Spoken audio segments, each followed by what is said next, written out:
Hello and welcome to another pre-recorded session of the IEEE International Symposium on Digital Privacy and Social Media being held in San Jose, California on the 1st of August 2022. My name is Katina and I'm the Executive Chair of the Symposium. I'd like to begin by acknowledging the main technical sponsor of our event, the IEEE Consumer Technology Society, for making this symposium possible. CTSOC realized they required a transdisciplinary approach to address global pressing issues related to the design and development of consumer technologies, and have called for diverse stakeholders to come together to respond to digital privacy requirements and matters pertaining to social media in particular. I would also like to thank for their patronage our gold patron, the IEEE Digital Privacy Initiative, and our silver patron, the Prototype Company led by Darren Calbreth. And of course, for their ongoing support, the IEEE Society on the Social Implications of Technology's Technical Committee on Socio-Technical Systems, led by Dr. Robert Abbas, and the IEEE Santa Clara section, and the CTSOC San Francisco Bay Area chapter. Today, we have with us a special guest, Deepak Tewari from Privately SA, and he'll be talking on privacy-preserving age verification. A little on Deepak. Deepak founded Privately SA in 2014 after 2 decades in telecoms and high-tech. He has since led the march at Privately in its quest to make the internet safe for minors. In recognition of the social impact of his work, Deepak was awarded a Doctor of Letters Honoris course by IUG in 2017, and we are very fortunate to have him talk today to us. Thank you, Deepak, and over to you. Thank you, Katina. Very nice to be here. Thank you for having me on the call. Today I'm calling from a warm south of France, very warm south of France. So it's a pleasure joining you. I'm going to be talking about revolutionary new technology, which makes age verification, which is a really important aspiration for the entire tech industry to become privacy preserving. That's why the title of my talk is bringing age awareness to the internet. So we are a company based in Switzerland. I'm the CEO and founder. We've basically been creating privacy preserving, developing and deploying privacy preserving technologies for almost 8 years now. And that's actually what you see on your screen is where we're located, just by Lake Geneva. We are specialists in edge computing and privacy by design technologies, and we've been trusted by brands like the BBC, like Epic Games, like ProU and Tute. And we've had, across the industry, we've been supplying some very first into the industry. For example, we've employed the first voice-based age assurance solution. We've deployed the world's first on-device content moderation solution. So that's really the specialty from where I'm going to speak to you today. But before that, a little about the context. Look, for a bit of just short of about 2 decades, the web has been a little bit of a wild west, if we can say the least. But we're seeing more and more in the last 2 or 3 years, and in my own conversations, I mean, 5 years back, it was not taken very seriously, but in the last 2 years, we see that there is an awareness within the industry that the era of self-regulation is pretty much over. Whether it is the advertising industry, it is social media, games, whatever. You can see that there is a very strong push from regulators all over the world to have a little bit more say in what's really going on, and that is predominantly because if we look, there is an awful lot of kids online, and 1 out of all 3 users of the internet is under 18. What is currently called the metaverse, 86% of the users of that metaverse are actually kids. And if you think of it from Ofcom's latest report in the UK, almost 90% of 12 to 15-year-olds use some sort of, are very, very active with some sort of social media. More than 70% are playing games. So that population is very active on the internet. The problem is that the internet was never crafted out for them. So then there is a pushback by regulators to make at least retrofit some sort of age appropriate design on top of existing social networks, and also to think about new networks which come up having design built not as an afterthought, but as something, an age appropriateness built to them. And that's where the regulators are going with this, which is why you see that there is the children's code come up in the UK, which is quite a strong piece of regulation, mirrored in California. So hopefully in 2023, it will also become a law in California, which means it will cover pretty much all the big tech giants. You have the online harms and the DSA coming up in the UK and the European Union. And what's quite interesting is that 65% of the world's population should be covered under some sort of new privacy regulations in the next year, by the end of next year.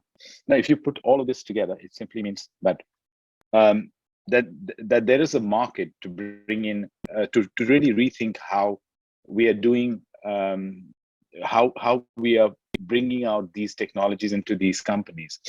So with that kind of context, I wanted to introduce a little bit about what we do at Privately. So I already mentioned we are specialists in edge AI-based technologies. So we have a range of offers around age assurance and around online safety. And today I will be talking more about age assurance. And there we are able to combine the likes of voice, text, and video into determinants of age. We can do it on any platform. It can be done real time. And this is not a technology that is, I'm going to be talking about something as a future technology. It is already in place. It is certified. The very interesting part of this technology is that it works completely on the user's device. So, and why is that important? Why has it taken such a long time for us to come up with seat belts in our car? Because there has been a pushback saying it's not possible, or it's too clumsy, or in this case, there's always been a pushback by industry saying, well, we can't provide online child age verification because we will need to take your biometric data, and that comes in the way of your privacy, and there is a lot of GDPR or GRC burden, and it's really clumsy. In the similar vein, we've heard pushbacks on why online moderation and other technologies cannot be used. What Privately does is turn the problem on its head. So it's by actually allowing an efficient and very exact age check to be done directly on the device of the user.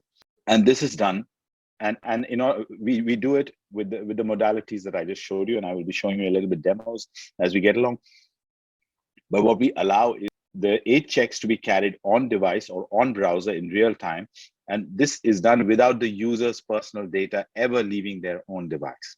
So this is a new paradigm in how future technologies, it also helps make any app, any game, any device age aware. So it really, instead of thinking of age verification as a retrofit where you have to deploy other services, you can think of an app becoming age aware, or a device or a camera being age aware. And that is possible because all these complex machine learning models can now run on device. So we are able to, and of course, this is using AI, edge AI, and on device experiences. This is a big stack, which I will spare you details of, but the big news is that the same technology can be used by telco service providers, games, apps, retails, and then headset manufacturers, VR headset manufacturers. We all talk about how problematic the metaverse could be for little kids. Can you imagine if your VR headset becomes aware that it's now a child which has now put this headset, how that changes user experience. So there is a huge amount of, there are so many touch points in the industry where this is relevant.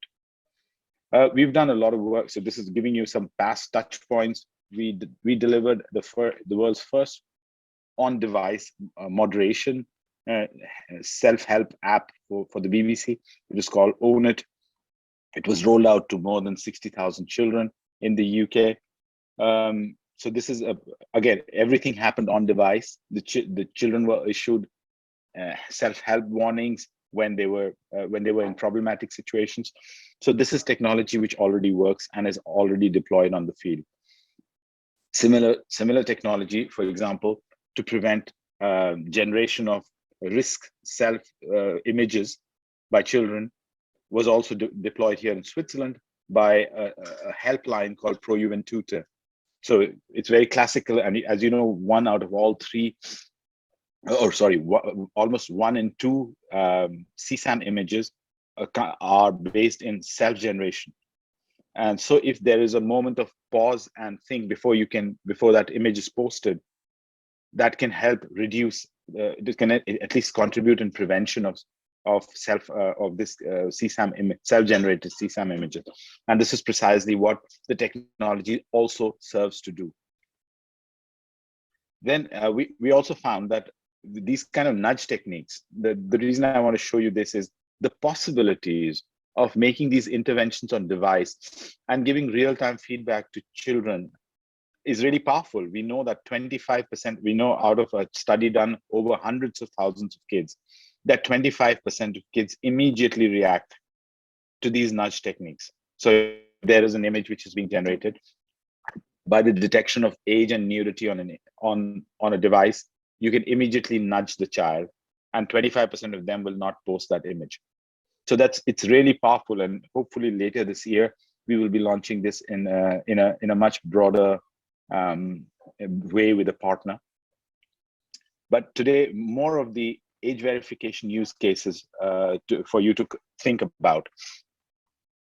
Inviting your attention to retail, thinking about a vaping site, for example. Think of how it works today. People who go to a vaping site,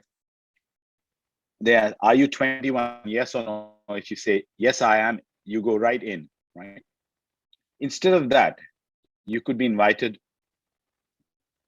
to give your age through a voice. You're invited to, yeah. So I don't know if you heard that, but basically it used instead of just asking you how old you were, you are asked to read a sentence, and this completely operates on your device. And then based on your voice, the technology can decide that, well, that sounds like an adult, and yes, they did read the sentence that I served them. So that's one example of how this might revolutionize some of these problematic visits to problematic sites. You can also think about the adult sites and pornography, for example. Similarly, using face and voice, you can actually you can combine face and voice for entry, access, and age verification as well. Completely done on browser. No information ever leaving your browser. And this is one video I would really like to show you. Initially, it's an adult speaking. So as the adult speaks, the Oculus understands it's an adult. So then the experience that is rendered to the adult in terms of advertising, for example, is something that you can expect to be consumed by an adult, right? So you have, just going back there, you saw medicines or politics or fast food or so on and so forth, which is fair game potentially for an adult. But once it detects that it's a child, it's able to take the person to a room which has children-friendly advertisements. So that's another example of this technology in Web 3.0. So this was to give you a sense that on-device technologies exist. They are already working.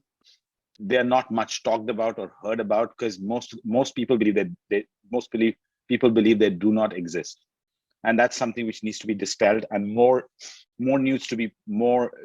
conversations need to be held, saying that, well, this is they not only do they exist, but they are now certified. People are using them, etc., etc.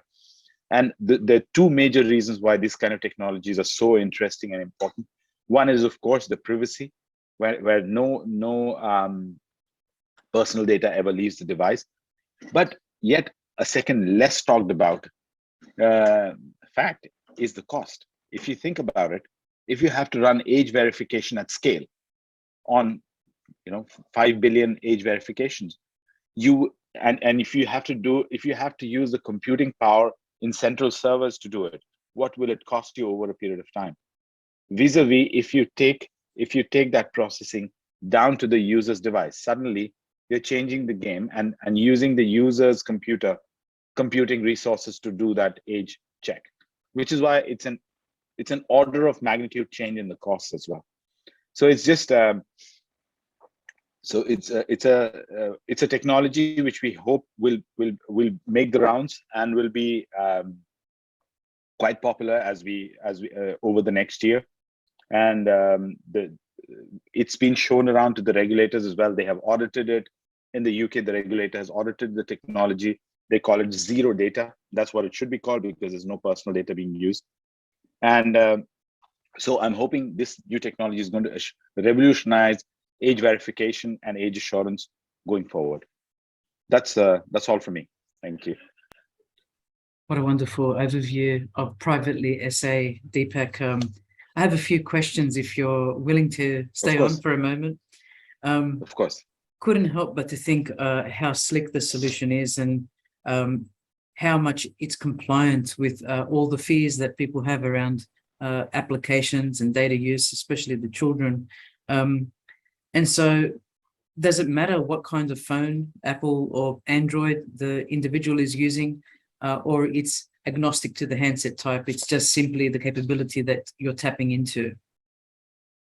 It's absolutely agnostic. It actually works in a browser. So okay, it's browser based. You can of course bundle it into a native iPhone and Android environment, and that is fine. But for most purposes, it will work. It's like a process which you call as part of your onboarding, for example. So you would not want dedicated age verification resources on a device, unless you do. In some cases, you do. For example, you might want to bundle it into a PlayStation, for example. So you know, or into Alexa. So you might know, okay, is it a kid who's coming in? Then I'm not going to take any more data, and so on and so forth. But for most parts, whether it's iOS or Android, or any other device, it works in a browser. So it works pretty much across the board. I'm sure that the benefits of the technology you've created will be having a myriad of use cases, not just in children. I think about the elderly, right at the other side of the spectrum, and looking at wavering in the voice, or the same kinds of questions being asked repeatedly for early onset of detection of maybe Alzheimer's. In other cases, potentially using the capabilities that you identified with the voice, video, text, and so forth, to look at even health monitoring and depression or anxiety, and how to provide feedback loops to the end user who may be on the other side and may want a prompt. You're spending too much time on the device, give it a rest, and of course, these people could be in their early 20s or 30s, or even older. But it's fascinating to see how you might be able to expand this beyond the children's market, although this is exactly where we needed as a demonstrative use case. Are there any? Well said. Yes, go ahead. Sorry. Just commenting on what you just mentioned. Actually, one of the things I didn't get time to speak about is the concept of implementing learning networks in the kind of structure that I showed you, using federated learning on device, specific to the case that you mentioned. Detecting early onset of Alzheimer's, or even in a completely different industry, detecting fraud in a banking industry, for example. Something basically detecting an anomaly from what was normal. Yes. Anomaly detection, and that might work very well with these learning structures, and you could still be able to do that in a privacy preserving manner, which means to say you really do not need to take everyone's personal data, risk all of that. You could still bring in learning structure and say, okay, this is so. Yes, I do think that there is, as globally, if we think about the level of computing resources available on device increasing exponentially over a period of time, and what benefits they might bring to all of those kind of use cases that you've shown. Yes, I look at the potential to, for example, access all the different sensors on the phone, up to 14 different sensors. And you're mentioning 4 or 5 of them, but there are so many, with regards to gyroscope. So many others. Yeah, gyroscopes, magnetometers, altimeters, the whole thing. You could do some quite amazing behavioral biometrics through this to assist in age Yes. related Yes. applications. You know, that's very exciting and very interesting. So I was saying, most of the time we've been, sort of single-mindedly being focused on online safety and those kind of, so having a safer, more age-appropriate environment. But yes, we are seeing a lot of adjacent use cases, KYC being one of them. So banking and fraud being adjacent use cases. And in some cases, these are adjunct. We never thought about it like that. But these are adjunct use cases because you're actually trying to make sure that the person is who they are saying they are. So some of these technologies get to play in those spaces as well. Look, I think it's a genius of an idea to be beginning with children. This is the greatest risk area to society, I think, at the moment, as children develop an awareness, are easily influenced, and then gain the ability to make decisions. But some of the statistics you were citing, even that hesitation when someone is nudged, a quarter of young users were just hesitant to go and post that image of themselves or in a compromised situation or otherwise. That's fantastic. It's not just about privacy. I think it's almost about well-being of our young people. It is. It is. It is. In fact, on the slide that online well-being and safety, OWAS. So it is indeed tied up to well-being very much. I won't tire you anymore, apart from asking you a question I've asked everybody, absolutely every interview I've done. And that question is as follows. If you had a single message for Silicon Valley, what might it be?